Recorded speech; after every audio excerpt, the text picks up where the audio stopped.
Welcome to Practical Business Technology, where we keep you in the know about technology's impact on business. Today's show is sponsored by the Maricopa County Bar Association, and our host is Dave Kinsey, author and owner of Total Networks.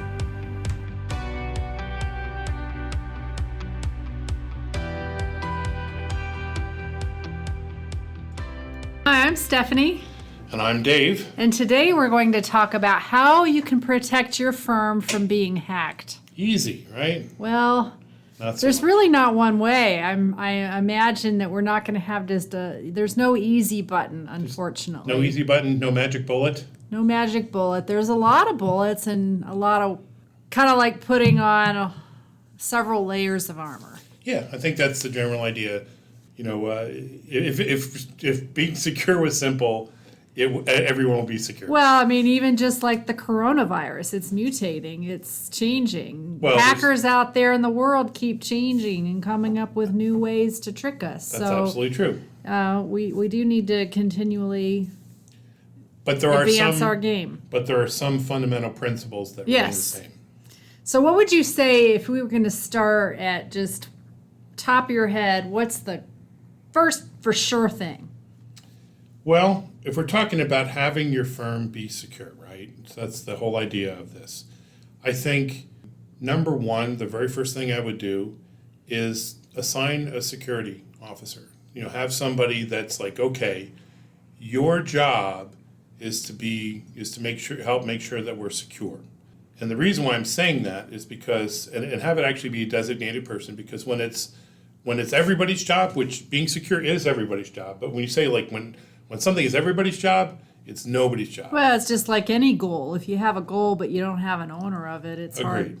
So if you're trying to, get serious about this, and actually this is one of the there is a law in the books called HIPAA, which people that work with healthcare information should be familiar with this. Part of it's a somewhat unique law in that it is not only punitive in terms of if you screw up what the fines are, it's also prescriptive of things that you need to do to help avoid problems in the first place. And one of the requirements is to actually have a security officer. And so, if you're a one-person shop, it's you.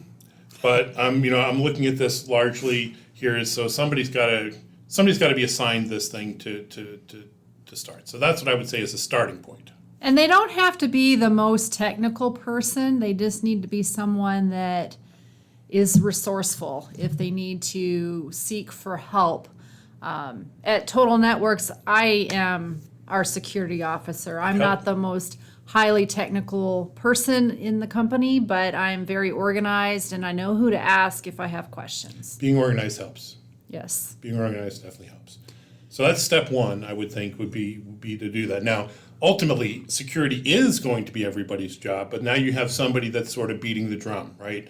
Because one of the things about being secure, this is not a sprint. This is a marathon. This is you're in the long game here. So, and the goal here is to, I'd say, so step number 2 is to sit down and look at your risks, which is actually one of the things that also required by HIPAA. So HIPAA is actually kind of a good model here. But and we recommend even if you don't work with healthcare and none of your clients work with healthcare and HIPAA doesn't apply, it's still a great guideline to follow because there's a lot of things in place like how to manage your data and doing the risk assessment and things. So I think it's a good guideline. Yeah, and managing this risk assessment, actually there's a lot of very structured risk assessments out there for certain types of things. CMMC is something that's out there that we actually talked about in our last podcast, which is a requirement for people that do work with the military. But so your risk assessment's going to find gaps, and it'll depend on your situation and your environment what those might be. And make sure you have the appropriate people that are qualified to do your risk assessment. So you have your sit down with your IT people. You should be sitting down with them on at least an annual basis and looking at where things are at and what your risks are. Okay, so that would be step number 2. And then step number 3 is to figure out a plan to address that and then sort of rinse and repeat. This is the very high level approach to how you get secure. Okay, Stephanie, so we've established you are the security officer for Total Networks. So in your opinion, what do you see as some of the top checklist controls that people might want to evaluate? So I would start with passwords. That's your front door into any site. So you want to like lock the door to your house, right? Right. So you want a different password for every site. And the only way you can do that is with a password manager. There's no way you can remember them all otherwise. I agree. Those passwords should be complex and hard to guess. They should not be your dog's name. So you should generally not know your passwords almost anywhere. You should not know. And there might be a few that you need to know, like your master password. Mm-hmm. And so there are tricks, and we've had conversations about how to make those passwords easy to remember but not easy to guess. So the master password is the password to get into your password manager. Right. Or there might be some that you use just all the time, like to get into your computer every morning. Those you can use a long sentence or a passphrase so that they're still complex, but you can remember them. But you should only have to remember a couple passwords, not hundreds. So that I would say is number 1. Then coupled with that, using multi-factor authentication whenever it's available. Which I think is the topic of our first podcast. Yes. So multi-factor authentication is another thing that you have or know on top of your password. So for some apps, you might use your fingerprint, which is biometrics. A lot of them you use an app or you get a code. And so the most common would be like a text message on your phone. Right. Or I use the Google Authenticator app. I've got probably 25 different sites that connect in there. Which is even better than so, a text message. And the reason for that is that if someone does guess your password or uses brute force or somehow hacks into your browser and your browser remembered the password, which I don't recommend, they still need something else in order to get in. So that multi-factor authentication is super important for any site that you care about. And there might be sites you think, who cares if they get into my Facebook? Well, there's a lot of important information on your social media about your name, your birthday, who you are. Social engineering can hurt you there. So multi-factor is just as important as strong passwords.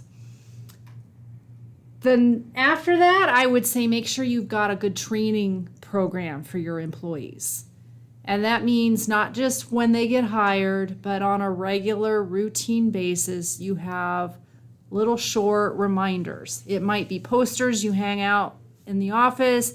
It might be videos of little training. It might be simulated phishing where you send fake phishing emails to your staff. So what we want to expand on exactly what phishing is to so people phishing is when PHISING. Yeah, phishing with a PH is when the bad cyber criminal sends an email, for example, that it pretends it's from somewhere that it's not. So like your bank. It might be an email that looks like it's from your bank. It might be an email that looks like it's from your boss. It might be an email that looks like it's from Southwest Airlines. It will have the right fonts. It'll have the right graphics. It'll look just like it. But you have to inspect carefully because the link it might be just slightly misspelled. Or there might be a typo somewhere. But if you click on there... Or you have a way to look at the actual URL, the web address, and you can see it's not right. But if you click on there and enter your credentials, you've just given your password away to a cyber criminal. Yeah. And this... So training to help, training in simulated phishing is very helpful. Training for that's real important because it continues to be one of the number one ways of breaches. Yep, because it works. It works. People do it because it works. So probably the number one way that hacking happens is from your employees making a mistake. Yep. The other thing that you want to do is vet your vendors. You don't want your vendors making mistakes. And so having a good checklist for your vendors on their security best practices and questioning them and making sure that if they have access to any of your data, that's not how it gets breached. Yep. And yeah, one of the things, and I'm going to add just a few things there. So when you vet your one of the things your vendors will hopefully help you make sure that you've got good backup and disaster recovery, because whenever you have any information that you care about, it has to be backed up, or you should assume you're going to lose it.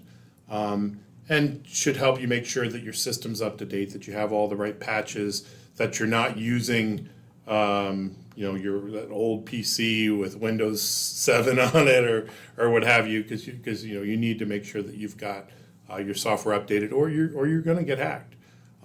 There's a lot of important things that working with the right people will help. Yeah, so a couple of vendors that I think are really important to pay attention to: whichever vendor hosts your data or is in control of your backups. Yep. Because if your backups are gone and then you get a breach, you can't recover. Mm-hmm. And also, anyone that has access to your data could get in there and manipulate it, or, heaven forbid, access it to get to somewhere else. So say you're a law firm and you've got information about a bunch of clients. If they hacked into you, and they might get some confidential information about those clients that you're storing. So it's not even just about your privacy. Yeah. And in terms of vetting a vendor, I mean, obviously, you can just use your brain to do some basic analysis and see that they're giving you a good story. One thing that is helpful and that I find very telling, I will always ask any vendor we're going to work with, I'm going to ask for their business associate agreement. In general, I'm going to require it because we treat like everything, and a business associate agreement, once again, is a HIPAA thing. This is not all about HIPAA. It just happens to be that a lot of this things aligns there. And so even if HIPAA doesn't apply to you, I would still ask because the information you get is very telling. If the person replies and says, "What's a business associate agreement?" You're probably not working with a very secure vendor, because any vendor that knows anything just about security will at least know what that is and should have it. Or if they send you a poor quality one, or they say, "Well, why don't you send me yours?" These are things that could be, as data points. There's no one data point. It's helpful. Sure. Yeah, other things on the list. Obviously, you want all your systems to be patched. You want them to be under warranty. Mm-hmm. You don't want it on unsupported software because those have security holes. Yep. If you have any on-premise... But I'm not going to let my BlackBerry go. Oh, no. BlackBerry's probably still. Yeah, you don't want your BlackBerry. If you've got any on-premise environment whatsoever, then you need a secure firewall with up-to-date software subscriptions. Yep. Or, there's also firewalls for cloud applications, depending on what you're operating. Absolutely. So, and then the last thing I will just say is that backups aren't really about backing up your data. They're about being able to recover. Yeah, nobody cares about backups. They just care about recovery. They care about the recovery. So if you get ransomware and the cyber criminal encrypts all your data and holds you hostage and says, "I'm not going to give you your data back unless you pay me a whole bunch of Bitcoin." Well, you don't have to pay them if you've got a way to recover your data. Yeah, you don't want to ever have to pay the ransom, and you got to make sure those backups aren't encrypted too. Yeah, exactly. Yeah, and if that ever does happen, one of the things in terms of you going back to the very beginning of doing your risk assessment, after you deal with all this other stuff, you're going to do a post-mortem and figure out how to avoid whatever the heck happened, so that you don't have a repeat performance of that. So train your staff, use strong passwords, use multi-factor authentication, have up-to-date systems, nothing super old. and have recoverable data. Yep. Those are my recommendations. Yeah. And you could do all that and still get hacked. So yeah. there's no perfect there. There is no magic bullet. There's no perfect defense. There's nothing, there's nothing that's impenetrable. But there's a really good chance you're going to not have to deal with all this stuff if you do a good job. It's about risk management, and if you do everything right, your risk can be very low about having all these bad things happen to you. And I would get, just on a final note, having a plan for if something does happen. Yeah. What you do, because being prepared for that response can make a big difference. I mean, I just want to run around with it like a chicken with my head cut off. Oh my gosh, what the hell's happened with my data? It's all gone. Well, you want to figure this out while you're thinking clearly. Yes, you do. Exactly. So, yeah. All right, well, any last thoughts, Dave, to add on to what we've talked about? No, once again, we talked, just to tie it back also to the beginning, it's just a journey. It's not a destination in terms of being secure. You want to be chipping away at this all the time and looking at it. Very good. All right, thank you very much. Thank you.